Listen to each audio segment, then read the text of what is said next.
பொதுவாகவே நம்ம யாருக்குமே நம்மளையவே ஹர்ட் பண்ணிக்கிறதுக்கோ இல்லை ஒரு கஷ்டத்தை வாலண்டியராக போய் தேடி எடுத்துக்கிறதுக்கோ இல்லை நம்ம உடம்புக்கு ரொம்ப பெயின் கொடுத்து ஒரு விஷயத்த செய்யறதுக்கோ யாருமே விரும்ப மாட்டோம். ஆனால் நம்ம இன்னைக்கு பார்க்க போகிற ஒருத்தர் எப்படின்னா அவருக்கே ஒரு கஷ்டத்தை கொடுத்துட்டு ஏன் அந்த கஷ்டத்தை கொடுத்தாரு அப்படின்றதெல்லாம் நான் சொல்கிறேன். அவருக்கே ஒரு கஷ்டத்தை கொடுத்து அவருக்கே ஒரு வலியை கொடுத்து நிறைய விஷயங்களை அவர் அச்சீவ் பண்ணி கடைசியில் அவருக்கு பிடிச்ச விஷயமே வலி அப்படின்றது தான் மாறிடுச்சு. ஸோ ஏன் அப்படி அவர் பண்ணாரு, எந்த விஷயம் அவர் இந்த மாதிரி மாத்துச்சு அப்படின்றது தான் இன்னைக்கு நம்ம பார்க்க போறோம்.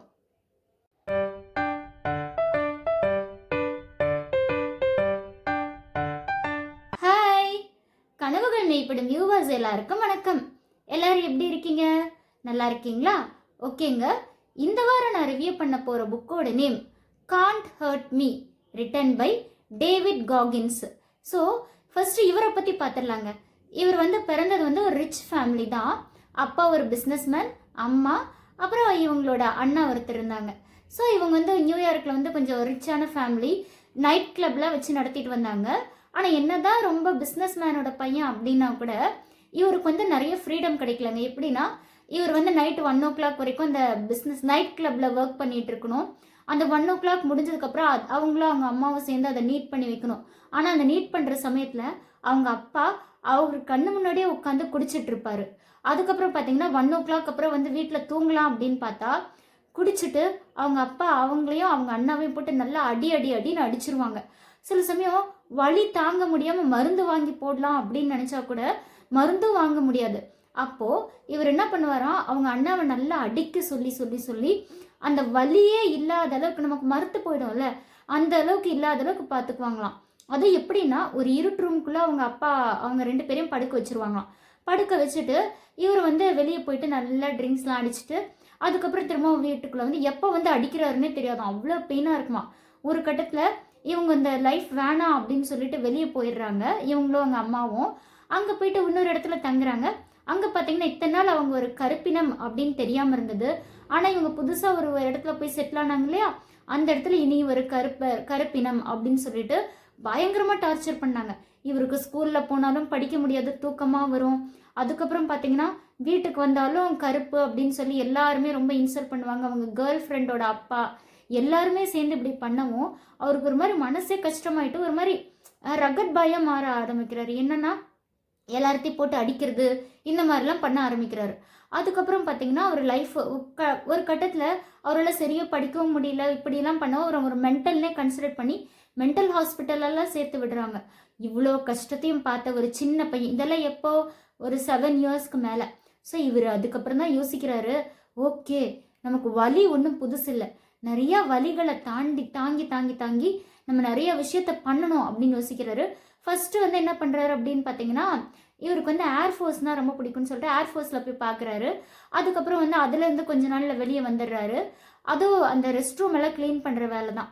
அதுலேருந்து வெளியே வந்ததுக்கப்புறம் இந்த கருப்பம்பூச்சி கொள்கிற வேலை, பெஸ்டிசைட்ஸ்லாம் அழிச்சு, ஸோ அந்த வேலையை பார்க்குறாரு. அது கொஞ்சம் கம்ஃபர்டபுளாக தான் இருக்கு அவருக்கு. ஆனால் என்னன்னு பார்த்தீங்கன்னா அவருக்கு நிறைய சாப்பிட்டு உடம்பெல்லாம் வெயிட் போட்டுருது. நேவி சீலில் ஜாயின் பண்ணலாம் அப்படின்னு யோசிக்கிறாரு. நேவி சீலுக்கு போகும்போது என்னப்பா நீ இவ்வளோ வெயிட்டாக இருக்க, நீ எல்லாம் எப்படிங்க வேலை பார்க்க முடியும் அப்படின்னு சொல்லியிருந்தேன். இவர் ஹார்ட் ஒர்க் பண்ணி 106 pounds 3 months குறைச்சாராம்.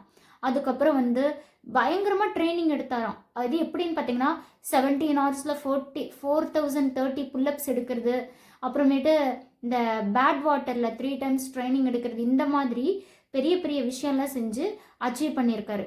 இதெல்லாம் அச்சீவ் பண்ணதுக்கு அப்புறம் தான் காண்ட் ஹர்ட் மீ அப்படின்ற இந்த புக்கை எழுதியிருக்காரு. ஸோ இதில் பார்த்தீங்கன்னா எப்பயுமே எக்ஸ்பீரியன்ஸ் பண்ணவங்க எழுதுனா நமக்கு பயங்கரமாக இருக்கும் இல்லையா. ஸோ அந்த மாதிரி தான் இவர் எழுதிட்டு நமக்கு சில விஷயம்லாம் நமக்கு சேலஞ்ச் பண்ணுறாரு. ஸோ இந்த சேலஞ்சஸ்லாம் நீங்கள் ஃபாலோ பண்ணிங்கன்னா உங்கள் லைஃப் கண்டிப்பாக நல்லாயிருக்கும், நீங்கள் மென்டலி ஸ்ட்ராங்காக வருவீங்க அப்படின்னு சொல்லியிருக்காரு. ஸோ அதில் ஃபர்ஸ்ட் சேலஞ்ச் என்ன அப்படின்னு பார்த்தீங்கன்னா, நீங்கள் இதுக்கு முன்னாடி நிறைய கஷ்டப்பட்டிருப்பீங்கள்ல, நிறைய இன்சல்ட் ஆகியிருக்கும், நிறைய ஃபெயிலியர்ஸை ஃபேஸ் பண்ணியிருப்பீங்க. அதை எல்லாத்தையும் உங்கள் மொபைல்லையோ ஒரு டைரியிலையோ நல்லா டீட்டெயிலாக எழுதணும். ஃபார் எக்ஸாம்பிள் நீங்கள் ஒரு இடத்துக்கு காம்படிஷன் போகிறீங்க, அங்கே ஸ்டேஜில் ஏறினோடனே உங்களை யாரும் நீங்கள் திக்கி பேசுகிறீங்க, எல்லாரும் கேவலமாக கிண்டல் பண்ணி சிரிக்கிறாங்க, அப்படிலாம் வருதுன்னு வச்சுக்கோங்க. அதெல்லாம் நீங்கள் டீட்டெயிலாக எழுதணும். அப்படி எழுதிட்டு ஸோ இவ்வளோ பெரிய தப்பு நடந்தும் நான் வந்து இன்னமுமே தைரியமாக இருக்கனே அப்படின்னு உங்களுக்கு ஒரு விஷயம் தெரிய வரும் இல்லையா? ஸோ அந்த அந்த விஷயத்த பண்ணி பார்க்க சொல்கிறாரு. இன்னொன்று, இது வந்து நான் எல்லாத்துக்கும் சஜஸ்ட் பண்ண மாட்டேன். ஏன்னா உங்களோட மைனஸ் பக்கத்தில் யார் கூட ஷேர் பண்ணணும்னு சொல்கிறாங்க. அது உங்களோட பர்சனல் விஷ். ஆனால் வந்து இந்த மாதிரி எழுதி பார்த்தீங்கன்னா உங்களுக்கு ஒரு தைரியம் வரும். இவ்வளோத்தையும் நான் சமாளிச்சிட்டேன், இதுக்கு மேலே வரது சமாளிக்க மாட்டேனா அப்படின்னு நமக்கு ஒரு தைரியம் வரும். அடுத்த செகண்ட் சேலஞ்ச் என்ன சொல்கிறாருன்னு பார்த்தீங்கன்னா, அக்கௌண்டபிலிட்டி மிரர். அதாவது என்ன அப்படின்னு பார்த்தீங்கன்னா, நமக்கான ஒரு விஷயம். எப்பயுமே நமக்கு வந்து கண்ணாடி பார்க்குறதுன்னா ரொம்ப பிடிக்கும் இல்லையா? ஸோ அந்த கண்ணாடி முன்னாடி நின்றுக்கிட்டு நம்ம என்ன அப்படின்னு பண்ணணும்னு பார்த்தீங்கன்னா, நமக்கு வந்து ஒரு டீச்சரோ இன்ஸ்ட்ரக்டர் இருந்தால் நம்மளை எப்படி திட்டுவாங்க, கண்ணே மணி எல்லாம் நமக்கு கொஞ்சம் சொல்லித்தர மாட்டாங்கல்ல, திட்டுவாங்கல்ல.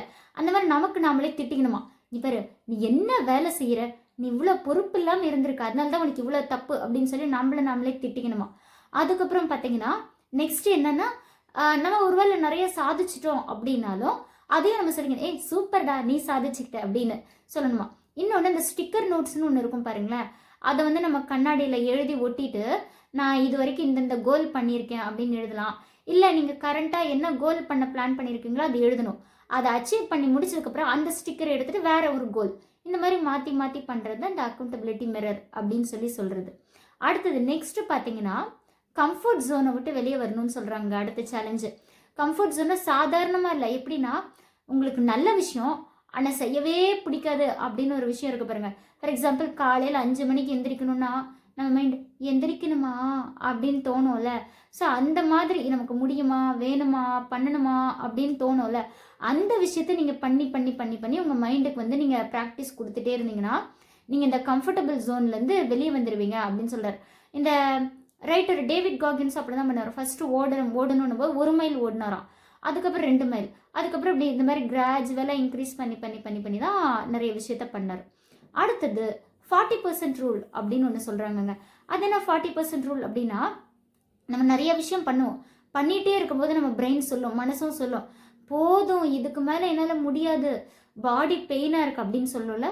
அந்த போதும்னு சொல்லும் போது நம்ம பிரெயின் எப்போ போதும்னு சொல்லுதோ அப்போ நம்ம ஒரு விஷயத்தை தெரிஞ்சுக்கணும், இன்னும் நம்ம 60% வேலையை செஞ்சு முடிக்க வேண்டியது இருக்குது அப்படின்றது தான் நிதர்சனமான உண்மையாக. அப்போது ஒருத்தர் ஒரு எக்ஸ்பெரிமெண்ட் பண்ணாங்களாம். என்னென்னா, நிறைய பேர் ட்ரெட்மில்லில் ஓட விட்டாங்களாம். அப்படி ஓட விடும்போது நிறைய பேர் ஐயோ எனக்கு டயர்டாக இருக்குது அப்படின்னும் போது அவங்க பிரெயின் தான் டயர்டாக இருக்குது. அவங்க மசில் டெஸ்ட்டெல்லாம் எடுத்து பார்க்கும்போது அதெல்லாம் நார்மலாக தான் இருக்குது. அப்போது நம்ம பிரெயின் வந்து முடியாதுன்னு சொல்லும்போது, இல்லை நான் இன்னும் கொஞ்சம் பண்ணுவேன். ஃபார் எக்ஸாம்பிள் 10 பேஜஸ் புக்கு படித்து முடிச்சோன்னா போதும்னு தோணுனா நீங்கள் வந்து இன்னும் தனியாக உட்காந்துக்கிட்டு இன்னும் ஒரு 5 பேஜஸ் ட்ரை பண்ணி படிக்கணும். இதுதான் 40% ரூல் அப்படின்னு சொல்கிறாங்க. அடுத்த சேலஞ்ச் குக்கி ஜார். இப்போது குக்கி ஜார்னா என்னென்னா, இப்போது டேவிட் காகின்ஸ் வந்து அவருக்கு சாக்லேட்னால் ரொம்ப பிடிக்குமா. அவங்க அம்மா வந்து ஜாரில் நிறைய குக்கீஸ் போட்டு வச்சுருப்பாங்களாம். அப்போ எப்போல்லாம் இவர் கேட்குறாரோ குக்கி எடுத்து கொடுப்பாங்களாம். இவர் யோசிப்பாரு, இன்றைக்கி என் கைக்கு என்ன குக்கி கிடைக்க போகுது அப்படின்னு. அதே மாதிரி உங்களுக்கு எப்பெல்லாம் மனசு ரொம்ப கஷ்டமாக இருக்கோ, நான் வேஸ்ட்டு அப்படிலாம் தோணுதோ, அப்போ நீங்கள் வந்து இந்த குக்கி ஜார் டெக்னிக்கை யூஸ் பண்ணணும். அப்படின்னா என்னென்னா, நீங்கள் இதுக்கு முன்னாடி நிறைய விஷயம் சாதிச்சிருப்பீங்கள்ல, அந்த விஷயத்தை வந்து நீங்கள் யோசித்து பார்க்கணும். சரி நான் இவ்வளோ சாதிச்சிருக்கேனா. சில பேர் சொல்லுங்க, நான்லாம் வேஸ்ட்டுங்க, நான் இது வரைக்கும் எதுவுமே சாதிக்கல. அப்படி இல்லைங்க, உங்களுக்கு வேணால் சாதாரண விஷயமா இருக்கும், எல்லாருமே எதாவது ஒன்று சாதிச்சிருப்பீங்க. ஸோ அதை யோசித்து அதை வச்சு நீங்கள் மோட்டிவேட் ஆகி நீங்கள் பண்ணலாம் அப்படின்னு சொல்கிறாங்க.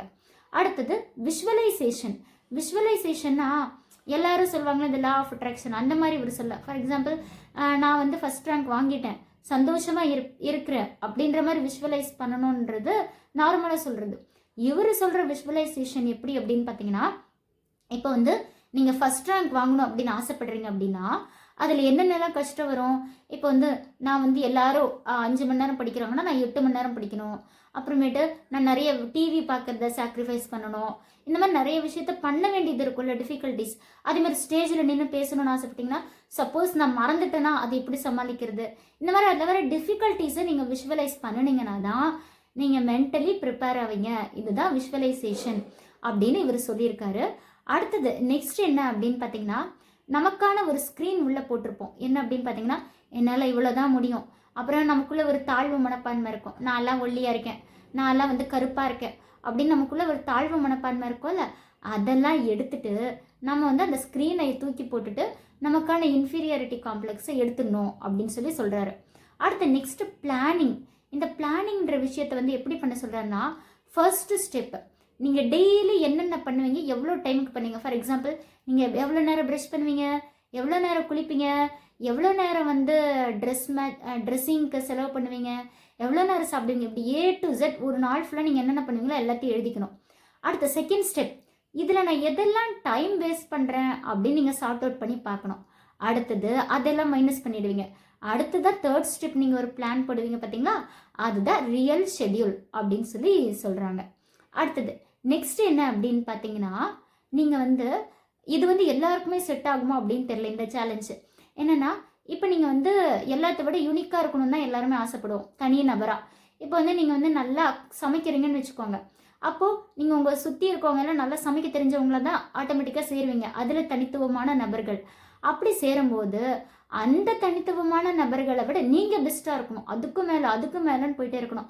சப்போஸ் உங்களுக்கு புகழ் அப்படின்னு ஒரு வெளிச்சம் பட்டுச்சுன்னா கூட அந்த வெளிச்சத்தையும் நீங்கள் கண்டுக்கூடாது. அதுக்கு அடிக்ட் ஆக்காமல் அடுத்து என்ன பண்ணலாம்னு யோசிச்சுட்டே இருக்கணும் அப்படின்னு சொல்கிறாரு. ஸோ இதுதாங்க. அடுத்தது கடைசியாக ஒரு மெசேஜ் சொல்கிறாரு, காண்ட் இஃப் அப்படின்னா உங்களை சுற்றி இருக்கவங்கள உன்னால் இவ்வளோதான்ப்பா முடியும், இதுக்கு மேலே உன்னால் முடியாதுன்னு சொல்லுவாங்கள்ல, அதை மனசில் வாங்கிக்கோங்க. வச்சுட்டு எதை முடியாதுன்னு சொன்னாங்களோ அதை ஃபஸ்ட்டு ட்ரை பண்ணி பாருங்க அப்படின்னு சொல்கிறாரு. ஸோ இதுதாங்க, காண்ட் ஹர்ட் மீ, என்னையே யாராலும் ஹர்ட் பண்ண முடியாது. ஓகேவா? ஸோ இந்த புக்கு தான். இதை கண்டிப்பாக படிக்கலாமான்னு கேட்டால் சூப்பராக, நீங்கள் கண்டிப்பாக தாராளமாக படிக்கலாங்க. உங்கள் மனசோட பவர் கண்டிப்பாக மாறும் இதிலேருந்து. ஸோ இந்த வீடியோ உங்களுக்கு பிடிச்சிருந்தா மறக்காமல் லைக் பண்ணுங்கள், கமெண்ட் பண்ணுங்கள், ஷேர் பண்ணுங்கள், and notification icon bell click பண்ணிக்கோங்க. அப்போ தான் நான் போடுற ஒவ்வொரு வீடியோவும் உங்களுக்கு நோட்டிஃபிகேஷனாக வந்து சேரும். தேங்க்யூ.